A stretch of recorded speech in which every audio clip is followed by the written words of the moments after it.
Students, हम discuss करेंगे important news के बारे में। First news is regarding the census के पर्सपेक्टिव से है।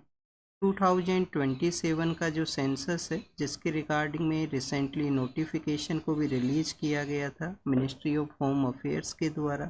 तो उसी एक्सरसाइज को कैसे यहाँ पे कंडक्ट किया जाएगा, कौन कौन से एरियाज़ के जो ब्लॉक हैं उनको इस्टेब्लिशमेंट में लाया जाएगा, तो उसी इंफॉर्मेशन को मेंशन है वो किया गया है। क्या स्टूडेंट्स, हमारे यूपीएससी के एग्ज़ाम के पर्पस से ये जो इन्फॉर्मेशन है वो इम्पोर्टेंट है कि एक्सरसाइज है वो किस तरीके से कंडक्ट होगा। तो आप देखिए कि एग्ज़ाम में ऐसे जो सवाल हैं वो नहीं पूछे जाते हैं। एग्ज़ाम में आपसे पूछ लिया जाएगा क्या सेंसस एक्सरसाइज है वो एक कंटिन्यूस एक्सरसाइज है आफ्टर द इंडिपेंडेंस के बाद में। तो आप देखिए कि 1951 के समय इसको फर्स्ट टाइम कंडक्ट किया गया था इंडिपेंडेंस के बाद में, और 2011 तक ये कंटिन्यूस कंडक्ट हुआ एवरी 10 ईयर के बेसिस के ऊपर में। तो स्टूडेंट 27 के रिगार्डिंग में जो प्रोसेस है उसको एग्जिस्टेंस 21 के रिगार्डिंग में जो प्रोसेस को एग्जिस्टेंस में लाया गया था, बट उस समय कोविड-19 का आउटब्रेक होने की वजह से इसको कंडक्ट नहीं करवाया गया, जो अब 27 के समय कंडक्ट होगा। तो क्या ये जो सेंसस है वो सेंसस 21 है जो 27 में कंडक्ट होगा? 21 सेंसस नहीं है, ये 2027 का ही सेंसस रहेगा। यहाँ पे जो ब्रेक है वो लार्जर देखने के लिए मिला है, 10 ईयर के ब्रेक के ऊपर में कंडक्ट है वो नहीं हुआ है। कौन सा मिनिस्ट्री के अंडर में ये एक्सरसाइज कंडक्ट हुआ करता है? रजिस्ट्रार जनरल ऑफ इंडिया हैं, जो आप देखिए कि मिनिस्ट्री ऑफ होम अफेयर्स के अंडर में हैं, उनके थ्रू ये एक्सरसाइज कंडक्ट होता है। इस पर्पज़ से 27 का जो एक्सरसाइज है वो इम्पोर्टेंट है, क्योंकि इसके बाद में आप देखिए कि हमारा जो लोकसभा का जो सीट्स हैं जो फ्रीज किया गया था, उन लोकसभा का जो सीट्स हैं वो इम्प्रूव होंगे, यहाँ पे इंक्रीज होंगे, और ये जो सेंसस का जो एक्सरसाइज है उसको ही कंसीडर करते हुए जो सीट्स हैं उनको इंक्रीज किया जा सकता है आने वाले समय में। सदर्न इंडिया के स्टेट्स हैं उनका भी डिमांड है कि डिलिमिटेशन एक्सरसाइज की वजह से उनके द्वारा फैमिली प्लानिंग है, पॉपुलेशन कंट्रोल के जो इनिशिएटिव हैं वो कैरी आउट किए गए थे, तो उनका किसी तरीके से इम्पैक्ट है वो नहीं होना चाहिए, जिसको समय समय पे गवर्नमेंट के जो मिनिस्टर्स हैं अश्योर करते हैं कि उनका जो रिप्रेजेंटेशन है वो रिड्यूस नहीं होगा पार्लियामेंट के अंदर में। सेंसस किस वजह से इम्पोर्टेंट है? एक तो सेंसस आप देखिए कि हमने डिलिमिटेशन के पर्पज़ से देखा। सेकंड, आप देखिए कि सेंसस एक्सरसाइज के अंदर में कास्ट जो डाटाज हैं उनका भी जो कलेक्शन है वो किया जाएगा, कास्ट डाटाज को यहाँ पे कलेक्ट किया जाएगा। लास्ट टाइम 1931 के समय जो कास्ट डाटा है उनको कलेक्ट करने के बाद में उनको पब्लिक डोमेन के अंदर में रखा गया था कॉलोनियल एरा के दौरान में। क्या जो ब्रिटिश अथॉरिटीज़ हैं उन्होंने एवरी टाइम कास्ट बेसिस के ऊपर जो डाटाज हैं उनको कलेक्ट किया था? तो यस स्टूडेंट्स, एवरी टाइम किया था, बट 1941 के समय में, उस समय वर्ल्ड वॉर सेकंड का भी आउटब्रेक था, तो उस समय उनके द्वारा कास्ट एक्सरसाइज है उसका जो कंडक्ट है वो नहीं किया गया था। फिर उसके बाद में 2011 में कुछ डाटाज कलेक्ट हुए थे, सोशियो इकोनॉमिक जो डाटाज हैं, बट वो पब्लिक डोमेन के अंदर में नहीं रिलीज किए गए। तो this is all the information related to the census के बारे में। फर्स्ट टाइम इंडिया में कब कंडक्ट हुआ? 1771 के समय। सिंक्रोनाइज बेसिस पे कब कंडक्ट हुआ? 1871 के समय, 1871 के समय फर्स्ट टाइम कंडक्ट हुआ। लॉर्ड मायो उस समय हमारे वॉइसरॉय हुआ करते थे। और फिर आप देखिए कि 1881 रिपन के समय में, जब रिपन हमारे वॉइसरॉय होते थे, तो उस समय ये सिंक्रोनाइज बेसिस पे कंडक्ट होना है वो स्टार्ट किया। तो स्टूडेंट्स, फर्स्ट सेंसस कमिश्नर कौन थे? डब्ल्यू सी प्लोगडेन क्या हमारे फर्स्ट सेंसस कमिश्नर हुआ करते थे? ये आपका होमवर्क है, कमेंट सेक्शन के अंदर आप इसको बताना। सेंसस एक्ट भी है 1948 का, उसी एक्ट के सेक्शन 3 के थ्रू यहाँ पे पावर होती है नोटिफिकेशन को रिलीज करने के रिगार्डिंग में। नेक्स्ट आप देखिए कि 3 लैंग्वेज फॉर्मूला है महाराष्ट्र के अंदर में क्लास 1 to 5 के पर्सपेक्टिव से। जो 3 language formula new education policy का वन काइंड ऑफ ऑब्जेक्टिव है, तो उसको ही आप देखिए कि इम्प्लीमेंट करने के रिगार्डिंग में नोटिफाई किया गया था महाराष्ट्र गवर्नमेंट के द्वारा। अपोजिशन के लीडर्स के द्वारा जब अपोज किया गया उसको, तो 3 लैंग्वेज पॉलिसी को अभी होल्ड के ऊपर रखा गया है, वो इम्प्लीमेंटेशन में नहीं आएगा। न्यू एजुकेशन पॉलिसी आप देखिए कि यहाँ पे काफ़ी ज़्यादा एक फ्लेक्सिबल पॉलिसी है, जिसके थ्रू टू हमारा नेशनल लैंग्वेज नेशनल लैंग्वेज तो नहीं है, टू हमारा जो इंडियन लैंग्वेज है वो आपको चूज करना होगा किसी भी चिल्ड्रन को एजुकेशन के रिगार्डिंग में। और एक फ़ॉरेन लैंग्वेज है वो चूज करना होगा। तो आप देखिए फ़ॉरेन लैंग्वेज तो यहाँ पे इंग्लिश को चूज कर लिया जाता है। और टू लैंग्वेज हैं जो बेसिकली हमारे यहाँ पे एक कुछ स्टेट्स में, हिंदी स्पीकिंग स्टेट्स के अंदर में तो हिंदी है, हिंदी के अलावा फिर आप देखिए कि कोई अदर लैंग्वेज यहाँ पे पार्ट है वो हो सकता है। अपोज क्यों किया जाता है कि हिंदी का जो इंसर्ट है वो ना हो, हिंदी उनके ऊपर हिंदी का जो इम्पोज है वो ना हो। स्पेशली सदर्न इंडियन स्टेट्स हैं वो भी इसको ऑब्जेक्ट करते हैं कि हिंदी का जो लैंग्वेज है वो उनके ऊपर इम्पोज है वो ना किया जाए। अगर हम बेसिकली आपसे पूछें कि लैंग्वेज है क्या, लैंग्वेज आप देखिए कि आपका जो फीलिंग्स हैं, आपका जो यहाँ पे एक मीडियम ऑफ एक्सप्रेशन है जिसके थ्रू आप अपने वर्ड्स को यूज करते हुए अपना जो फीलिंग्स है उनको एक्सप्रेस करते हो। और 1937-38 का वो समय है जब कॉलोनियल एरा के दौरान में भी हिंदी एंटी हिंदी जो मूवमेंट है वो आपको सदर्न इंडिया में देखने के लिए मिलता है। तो ये बेसिकली लैंग्वेज फार्मूला के बारे में है। अब एक कमेटी बनाया गया है, कमेटी के द्वारा इसको रिव्यू किया जाएगा कि यहाँ पे क्या मैंडेटरी होना चाहिए 3 लैंग्वेज फार्मूला स्कूल लेवल के ऊपर में, जो एक मोर फ्लेक्सिबल पर्सपेक्टिव से है। अर्लियर जो पॉलिसी हुआ करते थे उसके अगर हम कंपेयर करें तो। फिर नेक्स्ट आप देखिए कि स्टूडेंट्स यहाँ पे रथ यात्रा, जो कि हमारे एक सेक्रेड यात्रा है ईस्टर्न पार्ट ऑफ इंडिया के जो स्टेट्स हैं, जिसमें स्पेशली जगन्नाथपुरी के वहाँ पे कंडक्ट होती है। जगन्नाथपुरी का उस यात्रा के अंदर में स्टीम पीड का सिचुएशन हुआ। भगदड़ जो कि आपका पिछले कुछ समय से आपको हमारे हर एक इवेंट के अंदर में देखने के लिए मिलती है। तो ये स्टूडेंट्स एक क्वेश्चन भी रेज करता है, क्या हमारी जो अथॉरिटीज़ हैं या जो गवर्नमेंट ऑफिशियल्स हैं उनका डिप्लॉयमेंट कम नंबर के ऊपर में है, पब्लिक का जो अरेंजमेंट्स हैं उनको हम क्या कैरी आउट नहीं कर पाते हैं, किस वजह से यहाँ पे जो स्टीम पीड के जो जो केसेज हैं वो सामने आने लगे हैं पिछले, अगर आप कुछ ईयर्स के अंदर ही कंपेयर करो तो। ऐसा नहीं है कि पहले नहीं हुआ करता था, पहले भी आपको ये एग्जिस्टेंस में आया करता था, बट अब देखिए कि अभी रिसेंट कुछ केसेज हैं जिसकी वजह से स्टीम पीड की वजह से काफ़ी सारे लोगों का डेथ है वो हुआ है। तो हो सकता है कि जो लोकल ऑफिशियल्स हैं उनके द्वारा प्रॉपर वे के अंदर में प्लानिंग ना किया जाना हो, यहाँ पे टू मच पब्लिक का आना हो, तो उसके पर्सपेक्टिव से एंट्री एंड एग्जिट का जो कॉन्सेप्ट है उसका प्रॉपर वे के अंदर में एग्जिस्टेंस ना आए। तो ऐसे कुछ इश्यूज हैं जो कि एवरी केस के अंदर में आपको लास्ट ईयर हम हाथरस के बारे में देखते हैं, फिर आप देखिए कि डिफरेंट और जो गैदरिंग्स हैं वहाँ पे भी हुआ। अभी आईपीएल जो मैच का कुछ विक्ट्री सेलिब्रेशन के दौरान में हमने बेंगलोर के अंदर में ऑब्जर्व किया था। तो ऐसे इंसिडेंट्स हैं जो कंटिन्यूस हैं।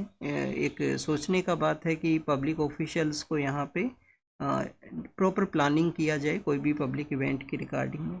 दिल्ली के अंदर में आप देखिए कि यहाँ पे एक टीकरी खुर्द का एरिया है। टीकरी खुर्द एक विलेज एरिया है आउटर दिल्ली के अंदर में, वहाँ पे लेक सिचुएटेड है। तो टिकरी खुर्द के अंदर में जो लेक है वो लो लेइंग लेक है, जो कि आप देखें कि one kind of depleting situation के अंदर में है। ये जो वेटलैंड एरिया है, वेटलैंड डे है वो हम कब ऑब्जर्व किया करते हैं, 2 जो फरवरी का जो डे है उसको हम एज ए वेटलैंड डे के रूप से, रामसर डे के रूप से ऑब्जर्व करते हैं वेटलैंड्स के ही कंजर्वेशन के रिगार्डिंग में। फिर आप देखिए कि स्टूडेंट्स वेटलैंड्स के पर्सपेक्टिव से कोई भी ऐसा वाटर बॉडी जो कि इम्पोर्टेंट है इन्वायरमेंटल कंजर्वेशन के पर्सपेक्टिव से, इकोलॉजिकल बैलेंस के पर्सपेक्टिव से, तो उनका कंजर्व है वो करने का ज़रूरत है। हमारा जो आप देखिए कि एनजीटी है, नेशनल ग्रीन ट्राइब्यूनल है, उनके द्वारा काफ़ी बार कहा गया है कि हर एक अर्बन एरिया के अंदर में भी जो भी यहाँ पे वाटर बॉडीज़ हैं उनको हमें प्रिजर्व करने का ज़रूरत है, उनको कंजर्व करने का ज़रूरत है, जैसे कि इकोलॉजिकल बैलेंस को कैरी आउट किया जा सके। अर्बन एरियाज़ का जो भी यहाँ पे प्रॉब्लम्स हैं उसको बैलेंस को सेटअप करते हैं। ओवर द ईयर्स आप ऑब्जर्व करोगे कि जो वाटर बॉडीज, जो लेक्स हैं, पॉन्ड्स हैं, वो अर्बन एरियाज़ के अंदर में रिड्यूस हुए हैं। रिड्यूस होने के बिहाइंड का रीज़न यही है कि हमने प्रॉपर वे के अंदर में जो प्लानिंग है उसको नहीं कैरी आउट किया था। प्रॉपर अर्बन प्लानिंग ना होना, हमारे आप देखिए कि जो विलेज एरियाज़ हैं दिल्ली के नियर बाई एरिया के अंदर में, दिल्ली, हरियाणा, राजस्थान, इन स्टेट्स के अंदर में एवरी विलेज के अंदर में एक पॉन्ड है, एक वाटर बॉडी है वो हुआ करता था। वो water body basically ground water को भी मेंटेन करने के अंदर में एक रोल प्ले करता है। इकोलॉजिकल बैलेंस है, इन्वायरमेंटल जो सिचुएशन है उसको आप देखिए कि रिवाइवल करने के अंदर में जो हेल्प है वो प्रोवाइड करता है। बट ये समय के साथ में डिग्रेड होने लगे, समय के साथ में डिक्लाइन होने लगे और उनके ऊपर में जो ध्यान है वो नहीं दिया गया। अब इसी लेक के बारे में बता दिया गया। जब भी हम यहाँ पे वेटलैंड्स के बारे में डिस्कस करते हैं तो रामसर कन्वेंशन के बारे में आप पता करते हो। रामसर एक जगह है जो कि ईरान का जो कैस्पियन सी के साथ में एरिया शेयर करता हुआ सिटी है, जहाँ पे इस कन्वेंशन को लाया गया था 1971 के समय में। इंडिया के अंदर में कितना रामसर साइट्स हैं स्टूडेंट्स? 91 है। रिसेंटली 2 रामसर साइट जो कि राजस्थान से रिलेटेड हैं। राजस्थान के अंदर में फलोदी का एरिया है जो कि वेस्टर्न पार्ट ऑफ राजस्थान में है, फलोदी। लोधी के अलावा आप देखिए कि उदयपुर का जो एरिया है वहाँ पे एक लेक है, मीनार नाम का लेक। उनको रिसेंटली टू जो वेटलैंड साइट हैं जिनको कि रामसर के अंदर में ऐड करते हुए 91 जो नंबर हैं वो इंक्रीज हुआ है। हमारे जो नंबर्स हैं वो काफ़ी ज़्यादा इंक्रीज हो चुके हैं। रामसर साइट्स जो पहले तो आप देखिए कि काफ़ी कम हुआ करती थी, अभी पिछले 1-2 ईयर के अंदर में काफ़ी ज़्यादा इनको इंक्रीज किया गया है। काफ़ी सारे वेटलैंड्स को रामसर कन्वेंशन के अंदर में ऐड किया गया। नेक्स्ट अगर हम बात करें स्टूडेंट्स पॉलिटिकल पार्टीज़ की पर्पस से पर्सपेक्टिव से हैं। इलेक्शन कमीशन ऑफ इंडिया के द्वारा कुछ पॉलिटिकल पार्टीज़ हैं जिनको कि डी लिस्ट किया गया है। ये वो पॉलिटिकल पार्टी हैं जिनका कि जो ऑफिस है वो एग्जिस्टेंस में नहीं आता है, किसी भी तरीके से इलेक्शन इनके द्वारा कंटेस्ट वो नहीं किया गया है। तो कुछ पॉलिटिकल पार्टी हैं जिनको कि क्या किया गया है, डी लिस्ट किया गया है। तो क्या स्टूडेंट्स हमारे इलेक्शन कमीशन ऑफ इंडिया के पास में पावर है किसी भी पॉलिटिकल पार्टी है उसको अनरिकॉग्नाइज करने का, उसको इस तरीके से आप देखिए कि एंड करने के रिगार्डिंग में क्या इलेक्शन कमीशन ऑफ इंडिया के पास में पावर है? फर्स्ट ऑफ ऑल स्टूडेंट्स आप देखिए कि यहाँ पे 2 काइंड ऑफ कैटेगरी हुआ करती हैं कि रजिस्टर है बट अनरिकॉग्नाइज जो पॉलिटिकल पार्टी हैं। रजिस्टर्ड की जो ऐसी पॉलिटिकल पार्टी जो रजिस्टर्ड तो हैं इलेक्शन कमीशन के साथ में बट अनरिकॉग्नाइज, रजिस्टर प्लस में अनरिकॉग्नाइज पॉलिटिकल पार्टी जिनका कि ऑफिस है वो नहीं लोकेटेड है। अब प्रेजेंट समय में हमारे कंट्री के अंदर में 2800 के आसपास पॉलिटिकल पार्टी हैं, जिसके अंदर में आप देखिए कि ओनली 750 पॉलिटिकल जो पार्टीज हैं वो वर्क किया, वो इलेक्शन कंटेस्ट के इस प्रोसेस के अंदर में है लास्ट जनरल इलेक्शन के डाटा के अकॉर्डिंग में। तो 750 पॉलिटिकल पार्टी हैं जो कि इलेक्शन प्रोसेस के अंदर में है, फंक्शनल जो डेमोक्रेसी है उसके अंदर में उनका पार्टिसिपेशन है। बाकी जो पॉलिटिकल पार्टी हैं जिनका किसी भी तरीके से एग्जिस्टेंस नहीं है। काफ़ी बार यहाँ पे डिमांड होता है कि कहीं ये जो मनी का पर्पस से तो यूज नहीं किया जाता है, क्योंकि टैक्स का एग्जेम्पशन आप देखिए कि पॉलिटिकल पार्टीज़ को हुआ करता है। 20,000 से अबाउ का अगर कोई डोनेशन उनके पास में है तो उसका तो डिटेल उनको देना होता है, बट हो सकता है कि डोनेशन यहाँ पे कम अमाउंट का लिया जाए और कंटिन्यूस बेसिस पे लिया जाए जिसका इंफॉर्मेशन नहीं प्रोवाइड किया जाए, टैक्स का जो एग्जेम्पशन है वो उनको यहाँ पे मिलता रहे। तो इसी कंप्लीट प्रोसेस को यहाँ पे हम रीड करेंगे। फर्स्ट ऑफ ऑल आप देखिए कि किसी भी जो पर्सनस हैं उनको एसोसिएशन फॉर्मेशन का, उनको अपना एक एसोसिएशन फॉर्मेशन का जो प्रोसेस है वो कहाँ पे मेंशन है? आर्टिकल 19 क्लोज 1 का जो क्लोज सी है, सब क्लोज सी के अंदर में आप देखिए कि ये जो पावर है वो मिला है। एसोसिएशन फॉर्मेशन फंडामेंटल राइट का ये पार्ट है। फिर आप देखिए पॉलिटिकल पार्टी को अगर रिकॉग्नाइज करना है इलेक्शन कमीशन के साथ में तो सेक्शन 29A है, सेक्शन 29A है। आपको अगर ये नहीं पता है तो इलेक्शन कमीशन का आपका जो बुक है लक्ष्मीकांत, अगर आप रीड करते हो पॉलिटी के रिगार्डिंग में तो इलेक्शन कमीशन का आप जो फंक्शंस जाके रीड करना, उसका जो कॉन्स्टिट्यूशनल बॉडीज़ के अंदर में मेंशन है इलेक्शन कमीशन, शायद फर्स्ट ही चैप्टर है। तो वहाँ पे जाके इसका जो फंक्शन के अंदर में कहे लिखा होगा कि पॉलिटिकल पार्टीज का रजिस्ट्रेशन, तो वहाँ पे मार्जिन के अंदर में लिख लेना आप भी कि section 29A of representation of peoples act है 1951 का, जिसके थ्रू ये पावर है इलेक्शन कमीशन को पॉलिटिकल पार्टी को रिकॉग्नाइज करने का। फिर आप देखिए कि रिकॉग्नाइज करने का तो पावर है, तो रिकॉग्नाइज करने के बाद में क्या यहाँ पे हुआ करता है? एक तो जो इनकम टैक्स एक्ट है जिसका सेक्शन 13A है, उसके थ्रू टैक्स का एग्जेम्पशन मिलता है। एक सिंबल इनको दे दिया जाता है, कॉमन सिंबल, जिसको ये यूज कर सकते हैं। और स्टूडेंट्स कुछ स्टार कैंपेनर्स भी अलाउ होते हैं, 20 स्टार कैंपेनर्स हैं वो हर एक पॉलिटिकल पार्टी को अलाउ होते हैं। और 40 जो स्टार कैंपेनर हैं वो नेशनल पॉलिटिकल पार्टी जो कि इनका इलेक्शन में परफॉर्मेंस के बेसिस के ऊपर में 42-3 क्राइटेरिया हैं जिसके बेसिस पे पॉलिटिकल पार्टी को नेशनल पार्टी का जो स्टेटस है वो मिला करता है। अब आप देखिए कि यहाँ पे ये डोनेशन के पर्पज़ से हमने देखा कि 20,000 के आसपास, अगर मोर देन 20,000 का डोनेशन ये कैरी आउट करेंगे तो इनको अपना इन्फॉर्मेशन बताना होगा। मोर देन 20,000 का डोनेशन है तो वो डोनेशन यहाँ पे बेसिकली ऑनलाइन वे के अंदर में या चेक्स के थ्रू लिया जाएगा, जिसका डिटेल्स शेयर करना होगा। तो ये तो यहाँ पे डोनेशन पर्पज से हुआ। यहाँ पे एक और केस है डी रजिस्ट्रेशन के रिगार्डिंग में, एक और केस है कि अब पॉलिटिकल पार्टी जो एक्टिव नहीं है उनको डी रजिस्टर कर देना चाहिए, डी लिस्ट करने का जो इनिशिएटिव यहाँ पे चलाया गया है।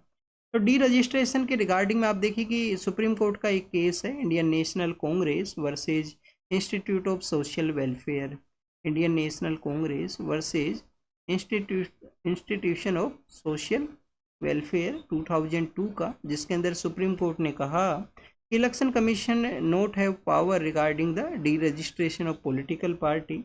किस समय में इनको डी रजिस्टर है वो किया जा सकता है, अगर उन्होंने फ्रॉड के थ्रू पॉलिटिकल पार्टी को क्रिएट किया है, फ्रॉड प्रोसेस के थ्रू में, या उनके द्वारा कॉन्स्टिट्यूशन के रिगार्डिंग में जो एलिजियंस है उसको सीज कर दिया गया है, कॉन्स्टिट्यूशन में अपना जो आस्था है उसको नहीं रखा गया, और गवर्नमेंट आप देखिए कि अनलॉफुल एक्टिविटी है, एंटी नेशनल एक्टिविटी को कैरी आउट किया गया। तो 3 क्राइटेरिया हैं जब उसको डी रजिस्टर है वो किया जा सकता है। यहाँ पे जो प्रोसेस है वो डी लिस्टिंग के बारे में है कि उनको डी लिस्ट कर दिया जाएगा। और भी लॉ कमीशन का रिपोर्ट है वो यहाँ पे बताता है कि जो पार्टी इनएक्टिव हैं उनको नोटिस दिया जाए, नोटिस उनको सेंड किया जाए। लॉ कमीशन का रिपोर्ट ये बताता है कि 10 ईयर के बेसिस पे कोई यहाँ पे इनएक्टिव है तो उसको बेसिकली डी रजिस्ट्रेशन करने का पावर है वो दे दिया जाए इलेक्शन कमीशन को। और इनर पार्टी डेमोक्रेसी है उसको भी इम्प्लीमेंट करने का ज़रूरत है पॉलिटिकल पार्टीज़ के अंदर में, अगर हमको इसको प्रोसेस को कैरी आउट करना है। एक्जियोम मिशन जो कि एक्जियोम 4 नाम से जिसको जानते हैं, हमारे जो इंडियन एस्ट्रोनॉट हैं जिनको कि इंटरनेशनल स्पेस स्टेशन के वहाँ पे ले जाया गया है। क्वेश्चन यहाँ पे ये है कि 28 आवर्स का समय क्यों लगा, क्योंकि आप देखिए कि जो इंटरनेशनल स्पेस स्टेशन है वो तो 400 किलोमीटर का हाइट के ऊपर ही है। तो स्टूडेंट्स 400 लो अर्थ ऑर्बिट का वो एरिया है, बट यहाँ पे जो टाइम पीरियड जो लगा है वो बेसिकली लगा है कि बोथ जो बॉडीज़ हैं, जो यहाँ पे इंटरनेशनल स्पेस स्टेशन, जो ये बेसिकली ड्रैगन जो कैप्सूल था जिसके थ्रू ले जाया गया है यहाँ पे जो एस्ट्रोनॉट्स को, तो आप देखिए कि इनका जो जो स्पीड है, जो मार्चिंग लेन है वो डिफरेंट था। इंटरनेशनल स्पेस स्टेशन का जो लेन है, कैप्सूल को ज़रूरत था कि उनका जो एल्टीट्यूड है उसका जो वेलोसिटी वेक्टर है उसके साथ में मैच करे, तो इसी वजह से समय लगा। और आप देखिए कि जो इंटरनेशनल स्पेस स्टेशन है वो काफ़ी कम समय के अंदर में अर्थ को राउंड करता है, तो इसी वजह से उसकी स्पीड, उसका जो वेलोसिटी है उसको मैच करने के रिगार्डिंग में, एल्टीट्यूड को मैच करने के रिगार्डिंग में टाइम का जो रिक्वायरमेंट है वो हुआ है। नेक्स्ट अगर हम बात करें हमारे जो इंडियन एस्ट्रोनॉट हैं उन्हीं के बारे में मेंशन है कि उन्होंने अपना जो अराइवल के समय में कुछ समय का प्रोसेस हुआ करता है, उनको वेट करना होता है वहाँ की कंडीशंस के एडजस्ट होने की रिगार्डिंग में। फिर बाद में आप देखिए कि अपना जो माइक्रोग्रेविटी के रिगार्डिंग में जो इसरो का वहाँ पे एक प्रोजेक्ट है उसके पर्सपेक्टिव से उन्होंने वर्क है उसको स्टार्ट किया है। ये जो लोग गए हैं इस एक्सियोम 4 के थ्रू, जिसमें आप देखिए कि 31 कंट्रीज़ का कोई ना कोई रिसर्च एक्टिविटी है वो इन्वॉल्व है। गए तो जो लोग हैं वो 4 ही हैं, बट बेसिकली 31 रिसर्च एक्टिविटीज़ हैं जिसके रिगार्डिंग में वहाँ पे जो वर्क है उसको कैरी आउट किया जाएगा। नेक्स्ट अगर हम इंडिया ने आप देखिए कि कुछ मनी का यहाँ पे इसरो के द्वारा आई थिंक 500 के आसपास कुछ मनी है उसको पे किया गया है। तो उसी मनी पेमेंट के बाद में एक तो इंडियन पर्सन को ले जाया गया है वहाँ पे, जो कि आने वाले समय के अंदर में हमारा जो गगनयान मिशन है उसके अंदर में हेल्प प्रोवाइड करेगा। और एक आप देखिए जो रिटर्न करने वाला जो मिशन है उसके अंदर में भी एक इंडियन एस्ट्रोनॉट है उनको ले जाया जाएगा, उनको वापस लाने के रिगार्डिंग में। तो बेसिकली आप देखिए कि हमारे आने वाले मिशंस को ये सपोर्ट करेगा। नेक्स्ट अगर हम बात करें स्टूडेंट्स, यूएस के द्वारा वहाँ पे अथॉरिटीज़ के द्वारा डिसीजन लिया गया कि यूएस के जो वीज़ा रूल्स हैं जिसमें सोशल मीडिया जो हर एक पर्सन का है जिनको कि यूएस के अंदर में जाना है, तो आप देखिए कि उनको सोशल मीडिया को पब्लिक रखना होगा जिससे कि अथॉरिटीज़ उनको चेक कर सकें। तो क्या ये यहाँ पे ऑनलाइन जो प्राइवेसी एंड सिक्योरिटी है उसको इफ़ेक्ट नहीं करेगा? यस स्टूडेंट्स, कर सकता है। यहाँ पे किसी भी पर्सन का जो पर्सनल लाइफ है उसको ये इम्पेक्ट कर सकता है। यूएस अथॉरिटीज़ के द्वारा डिसीजन क्यों लिया गया कि वहाँ पे कुछ स्टूडेंट एक्टिविस्ट हैं जिन्होंने यूएस का जो फॉरेन पॉलिसी था, यूएस का जो ऑब्जेक्टिव था उसके अगेंस्ट में उनका राइटिंग था, तो उसी के बेसिस पे उनको आप देखिए कि डिनाई है वो किया गया है। इंडियन स्टूडेंट्स भी देखने के लिए मिले हैं। तो इंडियंस के रिगार्डिंग में ये डिसीजन था कि ऐसे अपना सोशल मीडिया प्लेटफॉर्म को पब्लिक रखना है। पब्लिक कब तक रखना है, फर्स्ट ऑफ ऑल ये यहाँ पे एक इश्यू है कि पब्लिक कब तक रखना है उनको, अपना जो सोशल मीडिया अकाउंट्स हैं तो पब्लिक रखने के रिगार्डिंग में टाइम पीरियड नहीं है।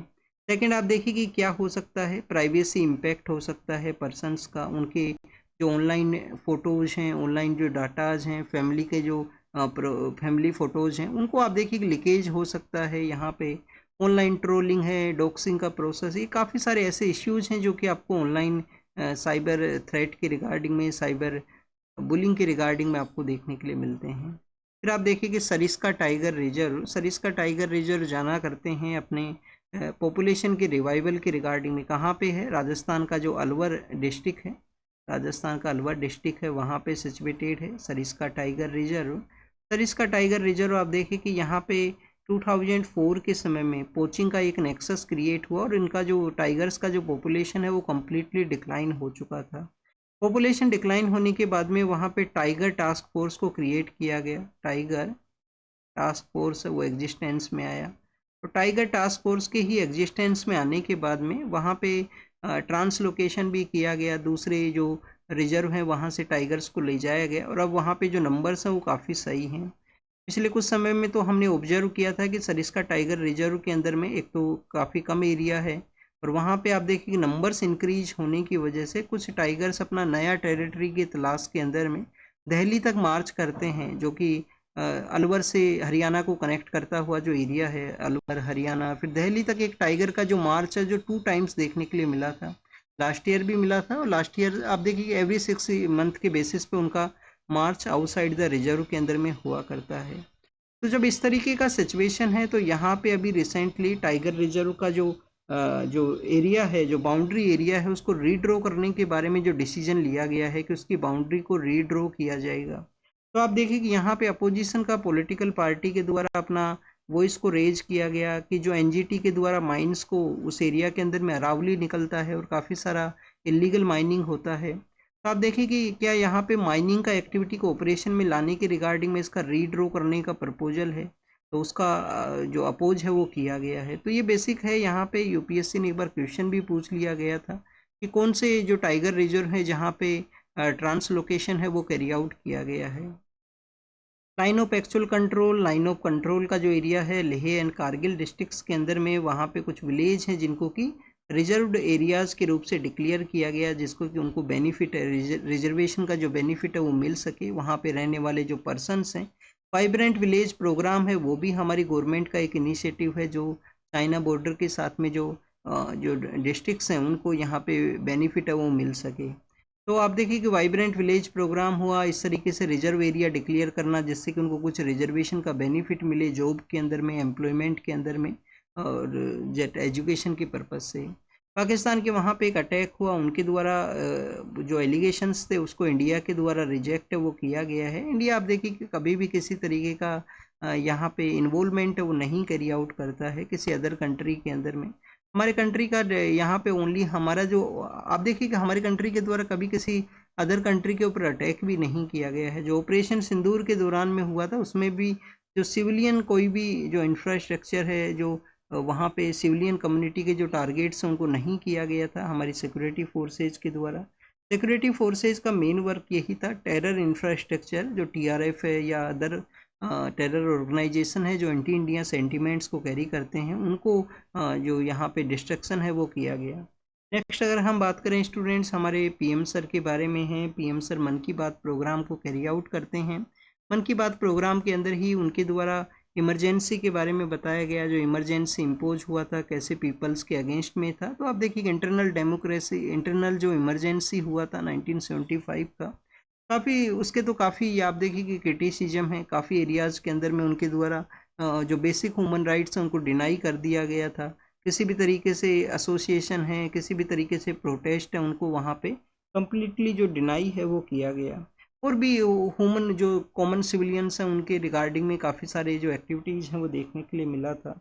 नेक्स्ट आप देखिए कि स्टूडेंट्स यहाँ पे और भी कुछ एरियाज़ के बारे में उनके द्वारा मन की बात प्रोग्राम के अंदर मेंशन किया गया है। WHO के बारे में मेंशन है कि ट्राइचोमा फ्री हमारा कंट्री है वो बना है। तो ट्रैकोमा फ्री जो हमारा कंट्री बना है उसके अंदर में WHO का काफ़ी अच्छा रोल है। क्या है बेसिकली जो ट्रैकोमा है, ये आई का एक इन्फेक्शन हुआ करता है जो कि बैक्टीरिया के थ्रू कैरी आउट होता है। तो इंडिया ने जो स्टेटस है फ्री स्टेटस को अचीव कर लिया। ILO के द्वारा बताया गया है इंडिया के पर्सपेक्टिव से, इंटरनेशनल लेबर ऑर्गेनाइजेशन, इंडिया इसका फाउंडिंग मेंबर भी है। 99 के समय इसको सेटअप किया गया था, 1919 के समय इसको सेटअप किया गया था। अब देखिए ILO ने बताया है कि 60% जो पॉपुलेशन है कोई ना कोई यहाँ पे सोशल सिक्योरिटी का जो स्कीम है, सोशल सिक्योरिटी का जो स्कीम है उसको बेसिकली बेनिफिट को रिसीव करता है। तो ये यहाँ पे मेंशन है। फिर बोडोलैंड जो टेरिटोरियल एरिया है उसके बारे में बताया गया कि वहाँ पे एक फुटबॉल कप है उसको ऑर्गेनाइज किया जाता है जिसको कि हम बोडोलैंड कैंप के नाम से भी जानते हैं। तो आप देखिए कि जो बोडोलैंड कैंप कप है वो कैसे वहाँ पे लोगों को इंटीग्रेट यूनाइट करने के अंदर में हेल्प है वो प्रोवाइड करता है। यूनिटी के अलावा इन्होंने मेघालय का एक जो इरी नाम का जो सिल्क है सेरीकल्चर के रिगार्डिंग में, इरी सिल्क जो है, इरी सिल्क का GI टैग के बारे में डिस्कस किया गया कि कैसे वो बेनिफिट प्रोवाइड करता है लोकल कम्युनिटीज़ को सेरीकल्चर के उस एक्टिविटी के थ्रू में। उन्होंने भद्राचलम का एरिया है तेलंगाना के अंदर में, वहाँ पे वुमेन्स के द्वारा मिलेट्स के जो बिस्किट तैयार किए गए हैं, जो इंडिया, आप देखिए कि मिलेट ईयर भी इंडिया ने प्रपोज किया, मिलेट्स के प्रमोशन का रिक्वायरमेंट है जिसको कि हम मोटा अनाज, या आप देखिए हमारे जो जो हमारे से पहले का जो जनरेशन है जो बेसिकली मिलेट्स का कंजप्शन किया करते थे, मिलेट्स का उनका फूड आइटम्स के अंदर में हुआ करता था presence around more than half of the year के दौरान में।